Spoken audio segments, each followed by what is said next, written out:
My favourite aspect of marine biology is large sea mammals. My favourite species is the beluga whale, which is a marine mammal that resides in the Arctic and subarctic regions.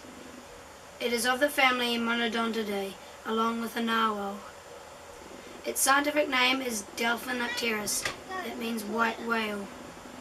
Adult beluga whales are easily distinguished as they have pure white skin and they have no dorsal fin on their backs. As they live in cold places, they need to keep warm. To achieve this, they have a 12 cm thick layer of blubber that insulates their bodies.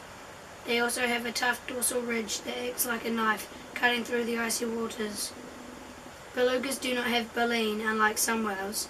They have teeth, and they use them for eating the fish and small octopi and shellfish that their diet consists of. There is no threat, thankfully, to those beautiful mammals, as their population rests safely in the 100,000s.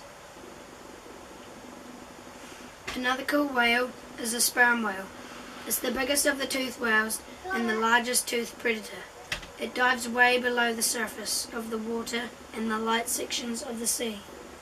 Plunging to 2,250 meters, it is the second deepest diving mammal.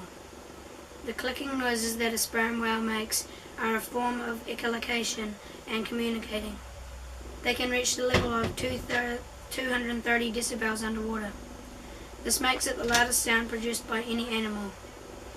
They have the largest brain of any animal on Earth, more than 5 times heavier than a human's. Sperm whales can live for more than 60 years, and they stay a huge 16 to 20 meters in length. Sperm whales feed mainly on squid. They use their echolocation to send out sound waves. These bounce back at the whale when they hit objects, and from this the whale can determine what it is and where it is, as well as how far away it is. The sperm whale can be found anywhere in the open ocean. Females and young males live in groups, while mature males live solitary, except for the mating season. Females give birth every 4 to 20 years and look after their babies for more than a decade.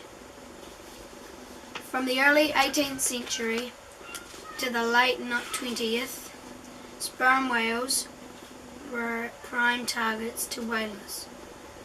The head of the sperm whale contains a liquid wax called spermaceti, from which the whale gets its name from. Spermaceti was used for lamp fuel, candle wax and lubricants. Ambergris, a waste mass produced in the sperm whale's digestive system, was and still is used for a perfume fixative. Sometimes when the whalers came, the sperm whale targeted could defend itself. Now the population is monitored by Whaling Conservation Forum and is listed vulnerable by the International Union for Conservation of Nature. The orca is a toothed whale belonging to the oceanic dolphin family. Also known as the killer whale or orca whale, it is the ultimate predator of the sea, even above the great white shark. They are found in all oceans, from the Arctic and Antarctic regions to tropical seas. Killer whales, as a whole, have a varying diet, although individual populations specialize in different types of prey. Some eat fish, while others hunt marine mammals like seals, and even some other whales too. They are very welcoming, however, to other orcas, as they travel and live in family groups. They have very sophisticated ways of hunting and speaking, which are often specific to a certain pod. A whale, I think, has a cool feature, is the minke whale. It has between 50 and 70 deep grooves in its throat. Minke whales are the most abundant of all whales.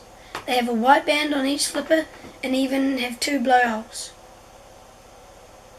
When they go to breathe out, after their long time of holding their breath under the water, minke whales let out air before they have broken the surface. This means they have less spout out of the water when they breathe. They grow to be about 7 meters long and can weigh up to 95 tons. They eat plankton and krill, and they use their baleen, their teeth, as a sieve